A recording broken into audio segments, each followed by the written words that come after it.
A sense of unease hung in the air long before the flames engulfed the slopes of Los Angeles. There were no sirens, no panic, just thick smoke slowly filling the sky. I had lived in this neighborhood for almost a decade, and in that time I had seen many things, but nothing like this. The air smelled like burning, and the sun hung over the city like a bloody disc. I stayed home that day. The news had already warned about the threat of fire, and most of my neighbors had rushed to evacuate. But I decided to stay. Something in me did not allow me to leave the city. Perhaps it was the hope that everything would be okay, or perhaps it was just fear of the unknown. I looked at the horizon, where I could see an orange glow in the distance, and I knew that the flames were very close. At first it seemed like just another fire that would not reach our neighborhood. But the wind changed, and the fire moved towards us. Everything happened so fast that I barely had time to get my bearings. I heard screams from a neighboring house, ran outside, and saw a woman standing in the street with her children. Her car wouldn't start, and the fire was getting closer. "Help!" she screamed, and I immediately rushed to them. My other neighbors and I helped her start her car and steered it toward the road leading to the safe zone. It was then that I realized I couldn't just stand by. People needed help, and someone had to provide it. I gathered all my courage and decided to stay and help those trapped in this fiery inferno. In a few hours, my neighbors and I organized a small group. Someone brought water, someone brought first aid kits, and someone just helped physically. We evacuated animals, helped the elderly, and pulled things out of houses that were already on the verge of burning. Every minute was worth its weight in gold. The fire was spreading at an incredible speed, and it seemed that the sky was about to fall to the ground. And then he appeared in this chaos. I noticed a man in a black jacket standing a little to the side watching us. His gaze was calm, but attentive. He looked like a stranger in this place, but at the same time he exuded a strange confidence. He looked to be about 50 years old, with a beard and slightly disheveled hair. None of us recognized him, but at that moment it didn't matter. The man came up to us and said, "Do you need help?" We just looked at each other. Of course, we needed help. One of our neighbors nodded, and the stranger immediately got to work. He didn't ask any questions, didn't ask for instructions. It seemed that he knew what to do even better than we did. His first task was to take an elderly woman who could not walk out of a smoky house. He acted quickly and smoothly, not wasting a single second. We helped him carry her to the car, after which he returned and continued to help others. Everything about him said that he was used to working in extreme conditions. The stranger was extremely efficient. He managed to organize us so that we acted as a single team. Under his guidance, we set up an improvised aid station where we could get water, first aid, or just rest. It seemed that he always knew what to do, and in the most difficult moments, his calmness was transmitted to everyone. In one of the houses, we found a dog stuck between the furniture. A stranger rushed to help, despite the thick smoke that had already filled the room. He carried the animal out in his arms and then, coughing, said, "We will not leave anyone here." At the time, I thought that this man was a hero, but none of us had any idea who he really was.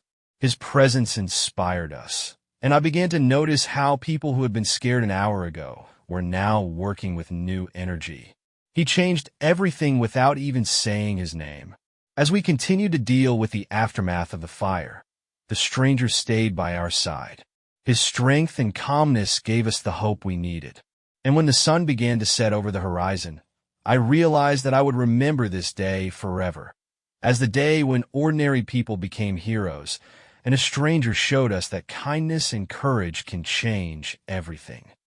The stranger in the black jacket became part of our group as easily as if he had been with us from the beginning. He didn't ask about our plans or who was doing what, he just got to work. It seemed that he was used to chaos and knew how to act in the worst conditions. But what was most impressive was his energy. Despite the thick smoke and heat, he moved quickly, confidently, and tirelessly.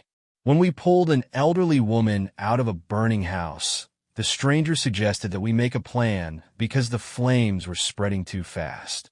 He suggested evacuating people from neighboring houses before the fire reached them. His words and determination gave everyone faith that we could do it. We started working together like a well-trained team. Together with him, I went to the neighboring house where a family with 2 children was staying. The family was hesitant to leave the house because of the things that were still inside.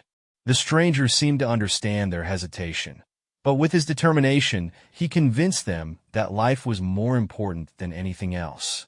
In the end, we helped the family out, taking only the essentials, and led them to our makeshift aid station. There, other volunteers provided them with water and blankets. As we worked, I began to notice how this stranger encouraged us all to be better. Not only was he acting fearlessly himself, but he was also inspiring others. One of our neighbors, who at first was afraid to even go outside, was now helping to evacuate people from neighboring houses. Others carried water, packed first aid kits, and carried things. It was like a domino effect. One brave act by a stranger set off a chain of actions. At some point, we faced danger again. One of the houses was engulfed in flames, and we heard screams. A stranger decisively rushed inside without waiting for anyone. I ran after him, but did not have time to stop him. It was thick with smoke inside. We waited outside, holding our breath. A few minutes passed, which seemed like an eternity, before he came out holding a little boy in his arms. The child was crying, but he was safe. The stranger handed him over to me and immediately went back to check that no one else was there. When everything calmed down a bit, I thought about who this man was. His calmness and ability to act in critical situations were extraordinary. But he did not reveal his identity, remaining just one of us. Whoever he was, he came at the most difficult moment and became the force that helped us survive. Night began to fall on the city. The flames were still around, but thanks to the efforts of the stranger and our group, we were able to save dozens of people. I didn't know what would happen next, but I was sure of one thing. This day was proof that even in the darkest moments, there is always room for humanity and heroism. As the smoke grew thicker and the flames came closer, our makeshift aid station turned into a real center of disaster relief. People worked together, forgetting about fear and fatigue. Everyone was doing their own thing. Some were carrying water, others were helping evacuees, and still others were looking for surviving items in the burning houses. The stranger in black remained nearby, silently doing his job. He no longer gave instructions, not because there was nothing to do, but because we already understood how to act. His influence was obvious. Each of us found the courage and determination that we had lacked before. It is not known whether it was his calmness or his actions, but everyone felt that with him by our side, we could overcome any danger. Once I noticed him helping to pull an old sofa out of a burning house. Why? There was a cat stuck there, which the owners thought was lost. The stranger was taking a risk, but it seemed to come naturally to him. When he came out with the cat in his arms, the people gathered around applauded. But he just smiled and kept walking. We received a message that there were a few people left in the upper part of the district who could not evacuate on their own. The roads were blocked, and the fire was approaching too fast. A group of volunteers decided to try to reach them. I was hesitant to go, but a stranger just said, "I'll go." His determination convinced me as well. When we got to the house, we were met by 2 elderly people who did not want to leave their memories, photographs, antique furniture, books. The stranger listened to them carefully and then explained that things could be restored, but lives could not. It was said so simply and sincerely that people agreed to leave. We helped to take out the most important things while the fire was already touching the fences. When everything was ready, a stranger picked up an elderly woman who could not walk on her own, and we left the house together, leaving it to the mercy of the elements. On our way back to our aid station, we met some firefighters who had finally managed to break through to our neighborhood. They praised us for our efforts, but warned us that the situation remained critical. We decided to stay to help the other evacuees. The stranger, as always, kept to himself, not drawing too much attention.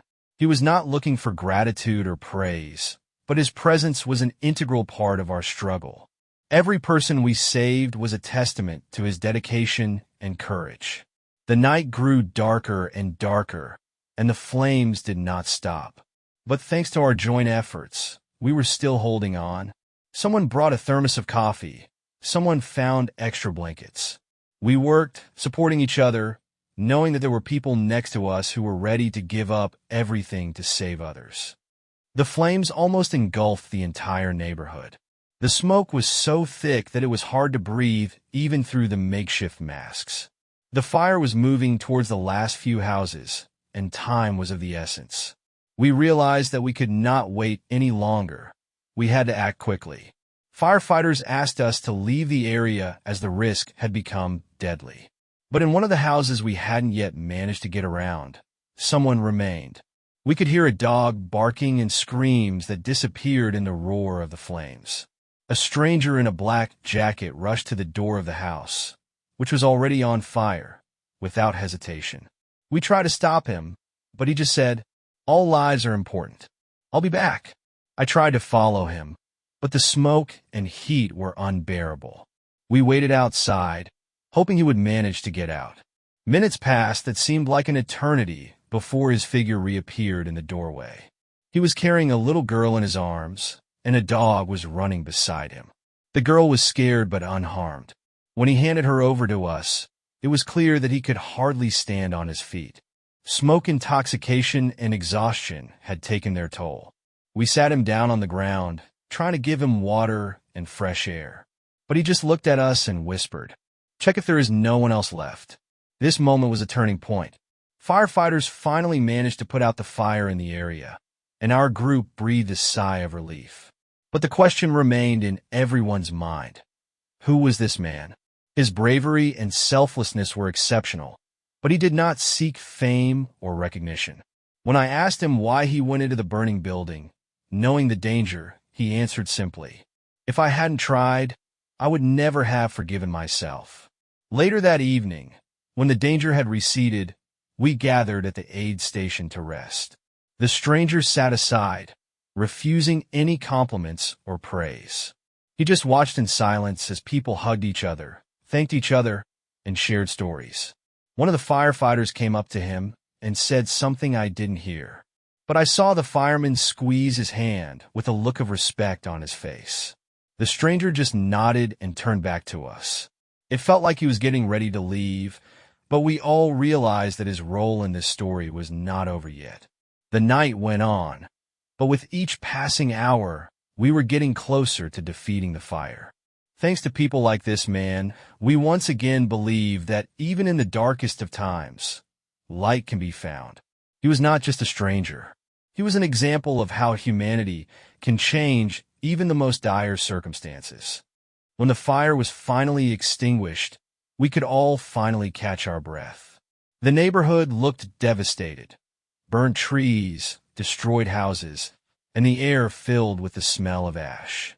But in the midst of this chaos, we felt victorious. Thanks to our joint efforts, we managed to save dozens of lives. The stranger in the black jacket was no longer trying to lead or attract attention. He just kept on helping, sorting things, bringing water, handing out blankets to those who were homeless. He seemed invisible, but at the same time irreplaceable. People started asking questions. Who is he? Where did he come from? But no one could answer. We knew only one thing. This man came to us in our darkest moment and stayed as long as we needed his help.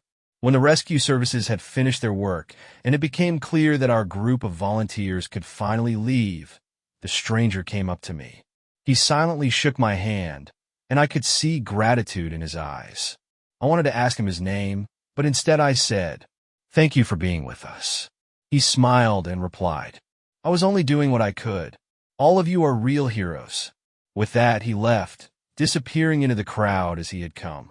Later that day, one of the volunteers was scrolling through social media and saw a photo. It was taken by one of the evacuees, a man in a black jacket holding a little girl in his arms near a burning building. The caption read, "Keanu Reeves saves people in Los Angeles during the fire." We looked at each other. It was so incredible that at first it seemed like a joke. But everything matched. His appearance, his mannerisms, even the calmness he radiated. We really didn't recognize him at that moment, because we perceived him as just a person who came to help. This story became not only about rescue, but also about humanity. It's about how people of different backgrounds, statuses, and professions can unite in difficult times.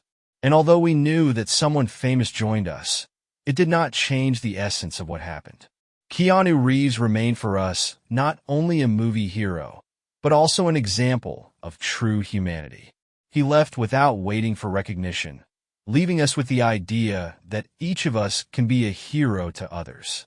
We all came out of this ordeal stronger, and his role in that was undeniable. He was and will remain someone who reminds us that even in the darkest of times, there are always those who are ready to bring light.